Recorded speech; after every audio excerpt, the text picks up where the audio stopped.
ఈ ప్రపంచంలోకి అడుగు పెట్టడానికి ముందు అమ్మ కడుపులో 9 నెలలు గడిపే బిడ్డకు పూర్తి రక్షణ ఇచ్చేదే ఉమ్మనీరే. బిడ్డకు పలు విధాలు మేలు చేసే ఈ ద్రవం కొన్నిసార్లు సహజంగా ఉండాల్సిన స్థాయి కంటే తగ్గటం లేదా పెరగటం జరుగుతుంది. ఇది మరీ ఎక్కువైనప్పుడు లేదా తక్కువైనప్పుడు సాధారణంగా కొన్ని సమస్యలు ఎదురవుతూ ఉంటాయి. ఆ సమస్యలేంటి, అవి ఎలాంటి ప్రభావాన్ని చూపిస్తాయో తెలుసుకుందాం.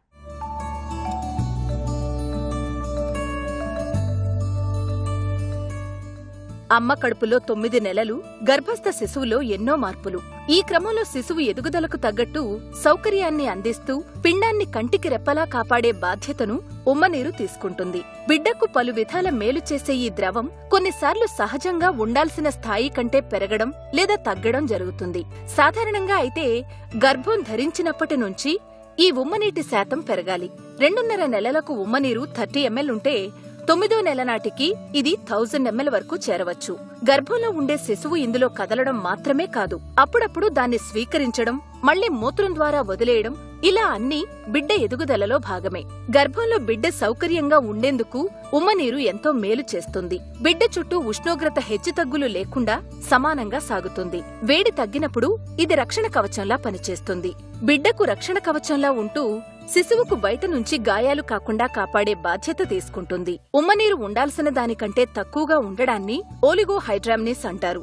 శిశువు స్వీకరించిన ఉమ్మనీటిని విసర్జించకపోవడం వల్ల ఈ స్థాయి తగ్గుతుంది. బిడ్డకు రక్త సరఫరా సరిగా అందకపోయినా, శిశువు మూత్రపిండాల పనితీరులో సమస్యలున్నా ఇలాంటివి తలెత్తవచ్చు. తల్లి వాడే కొన్ని రకాల నొప్పి నివారణ మాత్రలతో పాటు నెలలు నిండినా ప్రసవం కాకపోవడం లాంటి కారణాల వల్ల ఉమ్మనీరు తగ్గిపోతుంది. ఉండాల్సిన దానికంటే బిడ్డ చుట్టూ అధికంగా ఉమ్మనీరు ఉండడాన్ని పాలీహైడ్రామ్నియోస్ అంటారు. గర్భస్థ శిశువు ఉమ్మనీటిని స్వీకరించడంలో ఇబ్బందులు ఎదుర్కొన్నా, అసలు స్వీకరించకపోయినా శిశువుకి ఉదర సంబంధ పేగు మూసుకుపోవడం వల్ల ఇలా జరుగుతుంది. ఎక్కువ మంది శిశువులు కడుపులో ఉండడం లేదా శిశువుకు నాడీ వ్యవస్థ సమస్యలుండడం దీనికి కారణం. నార్మలీ ప్రెగ్నెన్సీలో అమ్నియోటిక్ ఫ్లూయిడ్ అని చాలా ఇంపార్టెంట్ కాంపోనెంట్ ఉంటుంది. అమ్నియోటిక్ ఫ్లూయిడ్తోనే బేబీకి న్యూట్రిషన్ అండ్ ఆక్సిజన్ అన్ని ట్రాన్స్మిట్ అవుతుంది. Baby growth is dependent on amniotic fluid. కానీ ఎంత వాల్యూమ్ ఉండాలా, that is important. First 3 monthsలో 50 ml to 100 ml important. 50 ml to 100 ml ఎక్కువ ఉండకూడదు, తక్కువ ఉండకూడదు, ఒక బ్యాలెన్స్లో ఉండాలి. Next 5th month, 6th month, 7th monthలో అగైన్ అది ఇంక్రీజ్ అవుతా పోతుంది.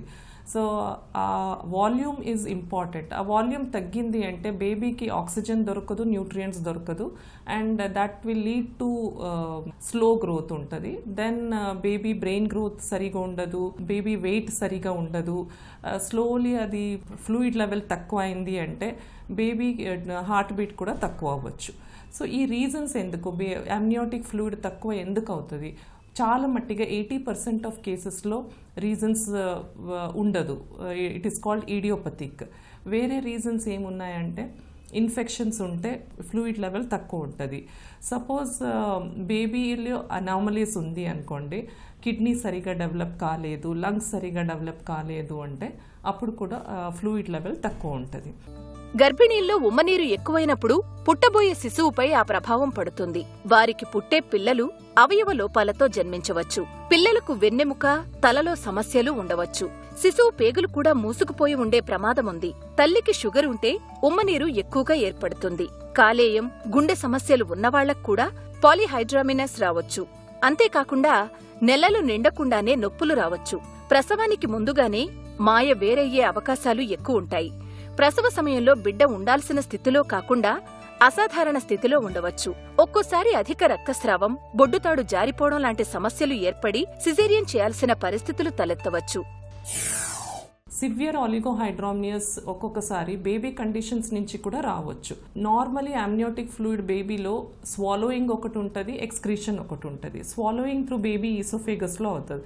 బేబీ ఈసోఫేగస్ సరిగా డెవలప్ కాలేదు, బేబీ స్వాలోయింగ్ సరిగా అవ్వట్లేదు inside the womb of the mother అంటే అప్పుడు కూడా ఈ కండిషన్ వచ్చే ఛాన్సెస్ ఉంటాయి. అంటే బేబీ అనామలీస్ని అన్ని సరిగా అల్ట్రాసౌండ్లో చూసుకోవాలి. సో సపోజ్ అది 28 వీక్స్లో మనకు తెలిసింది హైడ్రామియస్ వచ్చింది అంటే చాలా మట్టిగా బెడ్ రెస్ట్తో హైడ్రామియస్ తక్కువ అయిపోతుంది. సపోజ్ తక్కువ కాలేదు అంటే మెడికేషన్తో కూడా తక్కువ చేయొచ్చు. సపోజ్ మెడికేషన్తో కూడా తక్కువ కాలేదు అంటే we can do something called amniocentesis or amnio reduction. అంటే అల్ట్రాసౌండ్ గైడెన్స్తో ఈ amniotic fluid level or the water level can be reduced by removing it by a needle. ఒక్కసారి తక్కువ అయింది అంటే then we can prolong the pregnancy.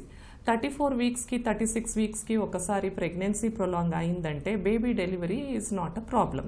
Baby lung maturity చూసుకొని baby delivery vaginal అన్న చేయొచ్చు, సిజేరియన్ సెక్షన్ అన్న చేయొచ్చు. అది ఆబ్స్టెటిక్ కండిషన్స్, బేబీ కండిషన్స్ మీద ఉంటుంది.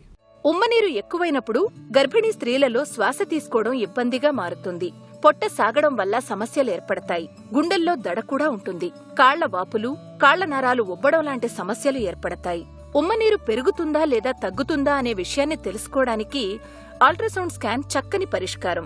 అదేవిధంగా బిడ్డ ఎదుగుదలను ఎప్పటికప్పుడు పరిశీలిస్తూ ఉండాలి. కొన్ని సందర్భాల్లో అధికంగా ఉన్న ఉమ్మనీటిని తగ్గించడానికి తల్లికి మందులు కూడా సిఫారసు చేస్తారు. ఉమ్మనీరు సమస్య సాధారణంగానే ఉన్నప్పటికీ ఒక్కోసారి మరింత ప్రమాదకరంగా మారుతుంది. డాక్టర్ను సంప్రదించి ఆస్పత్రిలో చేరాలి. ఈ సమస్యలున్న వారికి వీలైనంత విశ్రాంతి అవసరం.